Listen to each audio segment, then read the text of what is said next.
ఓకేనా? మళ్ళీ స్టార్ట్. సరే.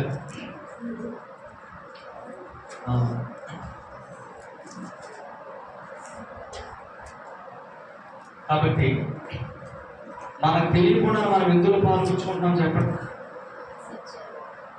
ఎందుకు? ఇది ఎవరి కుయుక్తి? కొరింథీయులకు రాసిన 2వ పత్రిక 11వ అధ్యాయం చదవండి. కొరింథీయులకు రాసిన 2వ పత్రిక 11వ అధ్యాయం 3వ వచనం చదవండి.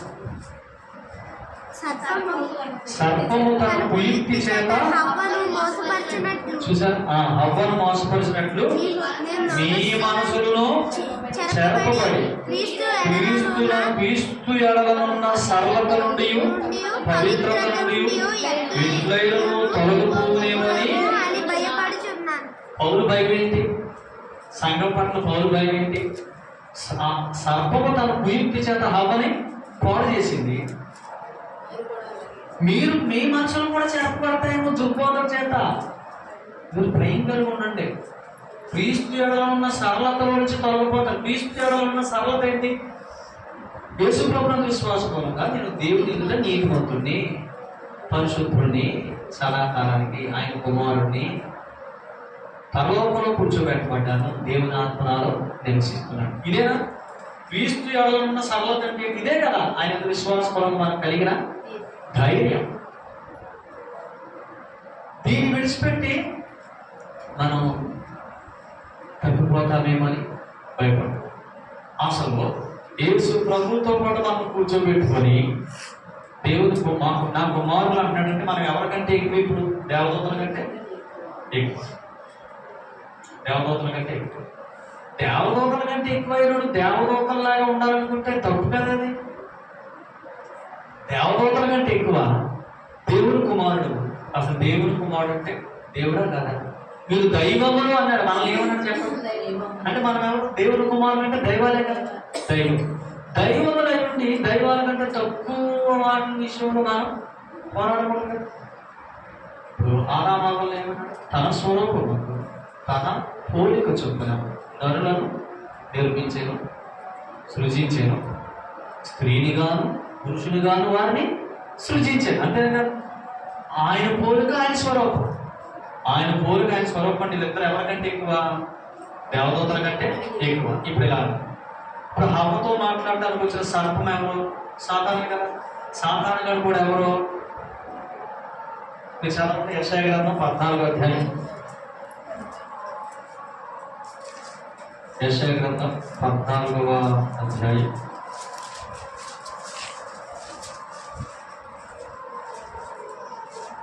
12వ వచనం చదవండి. తేజో నక్షత్రమా, వేకువ చుక్క, నీ వెట్లు ఆకాశము నుండి పడితివి. చూడండి ఎందుకు ఇక్కడ తేజో నక్షత్రమా, వేకువ చుక్క అంటే తెలుగు భాషలో ఏమంటారు తెలుసా? లూసిఫర్. లూసిఫర్ అంటే ఎవరు? ఒకప్పుడు ప్రధాన దూతగా ఉన్నవాడు. జాగ్రత్తగా అంటే లూసిఫర్ అంటే ఎవరు? ప్రధాన దూతగా ఉన్నాడు ఒకప్పుడు. ఏమనుకున్నాడు? 11వ వచనం చదవండి.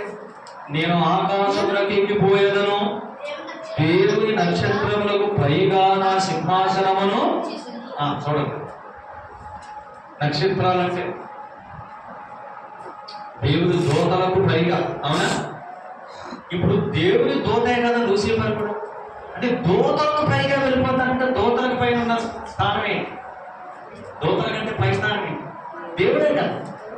దేవుడి స్థానమే కదా. అంటే దేవుని స్థానానికి నేను వెళ్ళిపోతానని హెచ్చరించుకున్నాడు. అప్పుడు ఏమన్నాడు చూడండి. 14వ వచనం.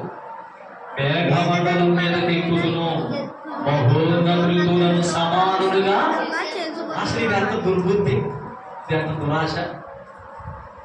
నీకు ఇచ్చిన ఆధిక్యత ఎంత గొప్పది. లూసిఫర్ దేవదూతల్లో ప్రధానంగా దేవదూతగా ఉన్నాడు. ఎంత ఆధిక్యత. దాన్ని వదులుకొని దేనిగా దురాశకి వెళ్ళాడు. ఏమన్నాడు? మహోన్నతులతో నేను సమానంగా, అంటే దేవుడి సింహాసనం మీద ఎక్కుతాను అన్నట్టుగా మాట్లాడాడు. కాబట్టి ఇప్పుడు దేవుడు ఏమన్నాడు చెప్పండి? ఏమన్నా చెప్పండి? నీవు మనసులో అనుకుంటేవి కదా. ఎక్కడ అనుకున్నాడంట? మనసులో అనుకున్నాడు. మనసులో అనుకుంటే మనకు తెలియదు కానీ ఎవరు తెలుస్తుంది? హృదయములను అంతరంగంలో ఏం చేస్తాడు? పరిశీలిస్తాడు. నేను మనసులోనే అనుకున్నాను కదా అనుకున్నాడు, కానీ ఎవరికి తెలిసింది? ప్రభువుకి తెలిసింది. కాబట్టి దేవుడు నమ్ముకున్న మనం ఎవరి గురించి దేని గురించి కూడా మనసులో కూడా అనుకోకూడదు. నువ్వు మనసులో అనుకున్న పైకి చేయకపోయినా కానీ మనసులో అనుకున్నా కానీ ఆయన తెలుస్తా తెలియదా? తెలుస్తుంది. అప్పుడు ఆయన ఏమన్నాడు? మహోన్నతులతో నన్ను సమానంగా చేసుకుంటున్నది నీ మనసులో అనుకుంటేవి కదా. నీవు పాతాళమునకు నరకములో ఒక మూలకు త్రోయబడితివే. నిన్ను చూచువారు నిన్ను నిదానించి చూచుచు ఇట్లు తలపోయిదురు.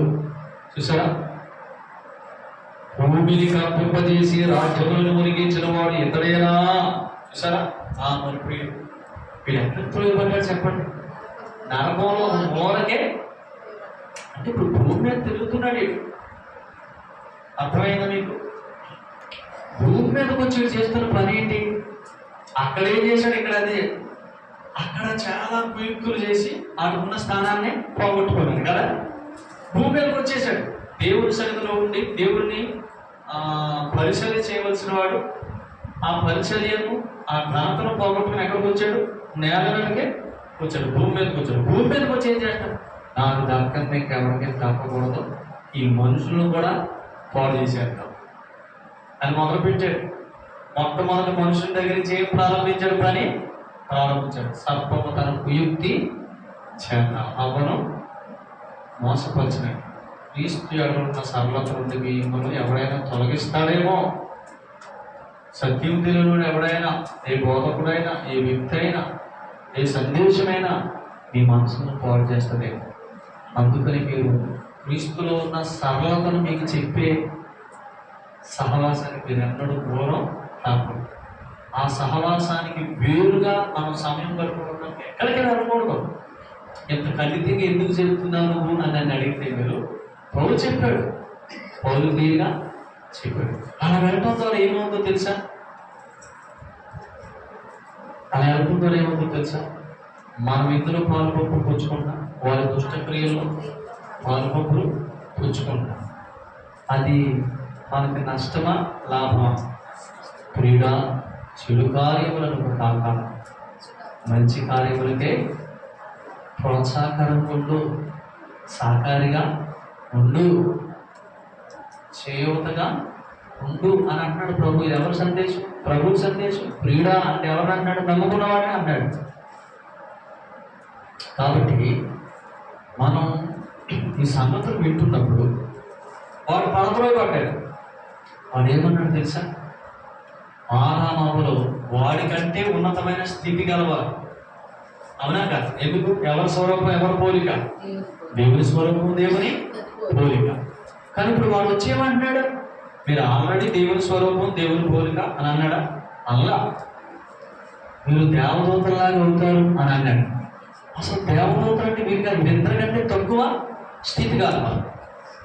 అసలు ఇప్పుడు వీళ్ళు వాడి మాటల్లో పడిపోవడానికి కారణం వీళ్ళు దేవుని కుమారులని దేవుని పోలికని తెలియని కారణం చేత కదా. అర్థమైంది? అంటే క్రీస్తునందున్న సరళతలో నుంచి స్థితిలో నుంచి పడేసాడా లేదా?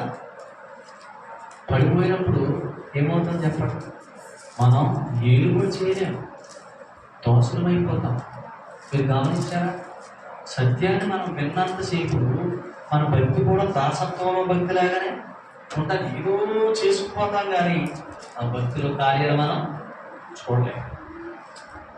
అదే సత్యాన్ని అనుసరించి మనం చేస్తున్న భక్తిలో మనం ఏం చేస్తాం? ఈ దేహం మీద ఏలుబడి, ఈ ఆలోచనల మీద ఏలుబడి, నోటి మీద ఏలుబడి, మనకి దేవుడిచ్చిన ధనం మీద కూడా ఏలుబడి, అర్థమవుతుంది మీకు? శరీర కోరికల మీద కూడా ఏలుబడి, ఇంటి మీద ఏలుబడి. ఎంత బాగుంటుంది ఈ జీవితం! అసలు ప్రతీది మన ఆధీనంలోకి వచ్చేసింది అనుకోండి, అప్పుడు ఎంత బాగుంటుంది ఆ జీవితం. ప్రభు ఏ జీవితాన్ని నాకు పిలిచాడు? సమస్తం నీ ఆధీనంలో ఉంటే నీ పాదాలకు ఉండే జీవితం వరకు నేను పిలిచాడు. కానీ మనం ఏమనుకుంటున్నాం? చెప్పండి? సమస్తాన్ని మనం నెత్తి మీద తెచ్చుకుంటున్నాం. తెచ్చుకోకూడదు. నెత్తి మీద వేసుకుంటే బరువు పెరుగుద్దా తరుగుద్దా? పెరుగుద్ది. బరువు పెరిగినప్పుడు మనం ఏం చేస్తాం? నడుము ముందు పోతా నెట్టాలనుకుంటాం. నడుము ముందు పోతాం. నడుము ముందు పోతే పైకి చూసి బ్రోగా అంటామా, నేల వైపు చూస్తామా?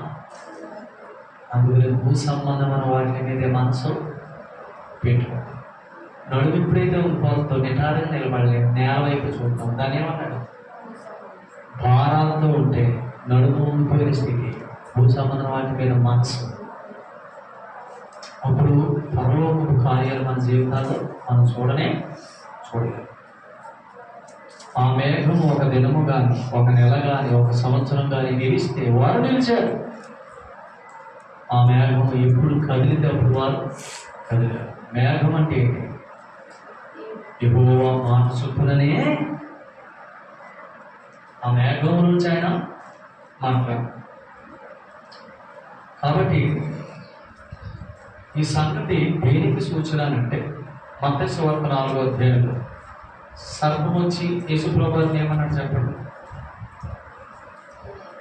నువ్వు దేవుని కుమారుడు అయితే ఈ రాళ్ళు రొట్టెలుగా అన్నాడు లేదా? అప్పుడు యేసుప్రభువు ఏమన్నాడు? మనుషులు రొట్టె వలన మాత్రము దేవుని నోట నుండి వచ్చే ప్రతి మాట వలన అంటే చెప్పాడు యేసుప్రభువు. ఈ సందేశం ప్రభు దగ్గర ఉంది కాబట్టి ప్రభు అపవాదికి ఏం చెప్పాడు? సమాధానం చెప్పాడు. ఆనామం దగ్గర ఏ సందేశం లేదు. సర్పం వచ్చేసరికి, మేము దేవుని కోరిక, నువ్వు మాకంటే తక్కువ, నువ్వు పడదోయబడిన దూతలు ఇంకా తక్కువ. ప్రభావం నేను దూత కదా, పడదోయబడిన దూత, దేవుడి సమకూల నుంచి కిందకి పడదోయబడిన దూత ఇంకా తక్కువ. నువ్వు దూతవి మాకంటే తక్కువ. మేము దేవుని పోలిక, దేవుని స్వరూపం, నువ్వు దూతవి మాకంటే తక్కువ. ఇలాంటి స్టూపిడ్ యాక్షన్స్, స్టేట్మెంట్స్ మా దగ్గర ఇంకొకసారి నువ్వు మాట్లాడుకో అని చెప్పాలా? అలా చెప్పాలంటే వాళ్ళకి ఏముండాలా?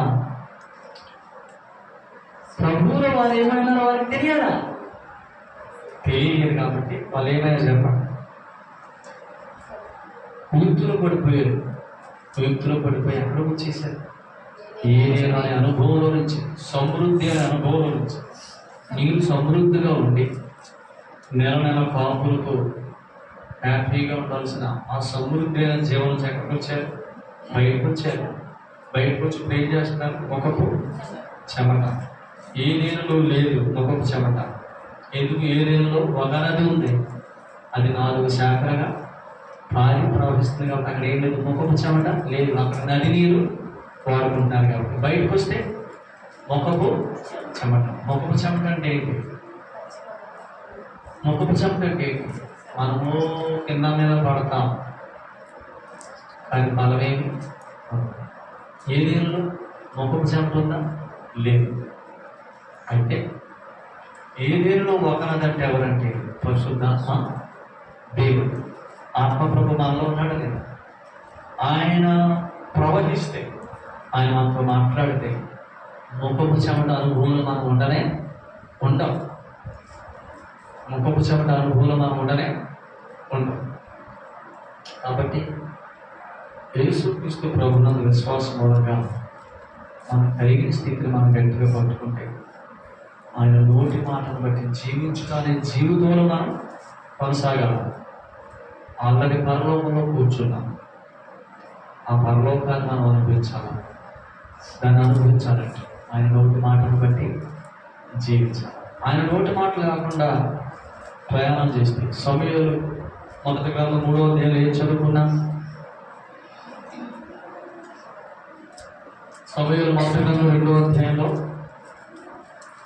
వారు పరిచర్య పోలేదు, అక్కడ పరిస్థితులు పోలేదు కాబట్టి యెహోవా వాక్కు ప్రత్యక్షం ఒకటి అరుదు. 3వ అధ్యాయం చదవండి. సమూయేలు మొదటి గ్రంథం 3వ అధ్యాయం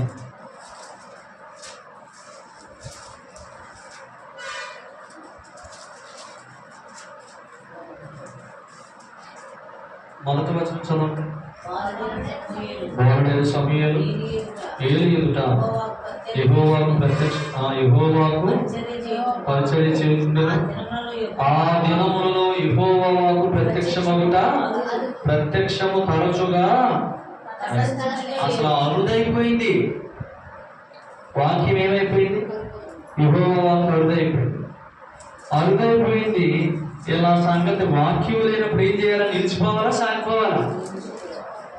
అంతేనా కదా? మేఘము ఒక దినము కానీ, ఒక నెల కానీ, ఒక సంవత్సరం కానీ ఎంతకాలం ఆగితే అంతకాలం ఇలా ఏమవ్వాలా? నిలిచిపోవాలా?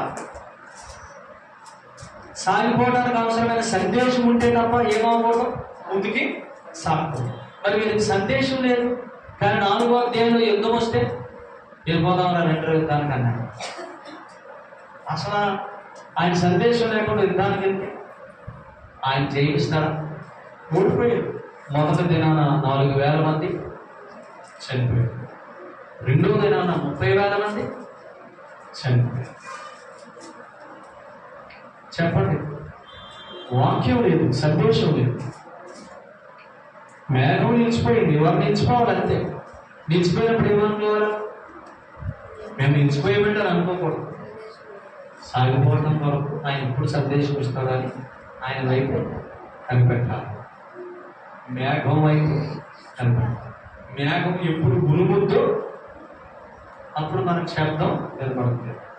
ఆయన శబ్దమును బట్టి మనం అంతే కదా. అంతేగాని శబ్దం లేకపోయినా, వాక్యం లేకపోయినా మనం ముందుకు వెళ్ళిపోవడానికి ఇష్టం. ప్రతిరోజు నాతో మాట్లాడు, నీ స్వరమే ఆ స్వరాన్ని బట్టి జీవించడం నాకు నేర్పించు అని అడిగితే అలా ట్రై చేసి చూడండి. ప్రతిరోజు ఆయన వాక్యాన్ని బట్టి జీవించడానికి, నేను జీవించడానికి అవసరమైన సంగతి ప్రస్తుతం నిలిచిపోయినట్టుందా? నీకు స్తోత్రాలు, నేను సాగిపోవడానికి సందేశం చూపిస్తాను. నువ్వు ప్రభావం అని అడగండి. మీ జీవితాలు ఎంత బాగుంటాయి, మీ పరిస్థితులు ఎంత బాగుంటాయి. ఏ దేవుని అనుభవాలు మనం, సమృద్ధి అనుభవాలు మనం అనుభవిస్తాం. కాబట్టి సంగతులు మనసులో పెట్టుకోండి. ప్రభుత్వ కృప మనకి దయచేయరు కాక దేవుడి మాటలు మన వెనుకల్లో దీవించరు కాక. నీతిమంతుడు విశ్వాస బలముగా జీవించను. చూసారు, మనం నీతిమంతుడు యేసుప్రభు విశ్వాసం. మనం జీవించాల్సిన విశ్వాస మూలంగా రొట్టె వలన మాత్రము కాదు, దేవుని నాటి చూస్తూ ప్రతి మాట వలన. అలాగే మనం జీవించడం కాక. ఆమేన్. ప్రార్థన చేయండి. పరిశుద్ధుల తండ్రి, ప్రేమ కలిగిన దేవుని వందనాలు. ప్రేమించిన సందేశానికి స్తోత్రం. ఈ ప్రజలు విడిపించబడిన వారు నాయన, మేఘం నిలిస్తే నిలిచారు, మేఘం కదిలితే కదిలారు. యెహోవా మాట చొప్పున నిలిచారు, యెహోవా మాట చొప్పునే కదిలారు. నాయన, మరి మీ కుమారుడని యేసుక్రీస్తు వారి విశ్వాస మూలంగా నీతిమంతులుగా తీర్చబడి విశ్వాసమును బట్టి జీవించాలి. విశ్వాసం అనగా వినుట, మీ మాటను వింటూ మీ మాటను బట్టి నిలవాల్సిన సమయంలో నిలవాలి, సాగాల్సిన సమయంలో సాగాలి. నిలుచుటకు మీ దగ్గర సందేశం ఉంది మా కొరకు, మేము సాగుటకు మీ దగ్గర మా కొరకు సందేశం ఉంది. కనుక మీ సందేశాన్ని బట్టి నిలవాల్సిన స్థలాల్లో నిలవటానికి, సాగాల్సిన స్థలాల్లో సాగటానికి మీ కృపను కృపరించమని ఈ కార్యాలు జరిగించమని మహిమయు ఘనతయు ప్రభావములు మా రక్షకుడు మా ప్రాణుడు యేసుక్రీస్తు వారి పేరిట స్తుతిస్తూ వీళ్ళందరినీ దీవించుకోండి, ఆశీర్వదించుకోండి. యేసు ప్రభు నామమున ప్రార్థన చేస్తున్నాం పరలోకపు తండ్రి. ఆమేన్. అందరికీ ప్రభు పేరిట ప్రేమ వందనాలండి. చెల్లించిన మీ అందరికీ వందనాలు.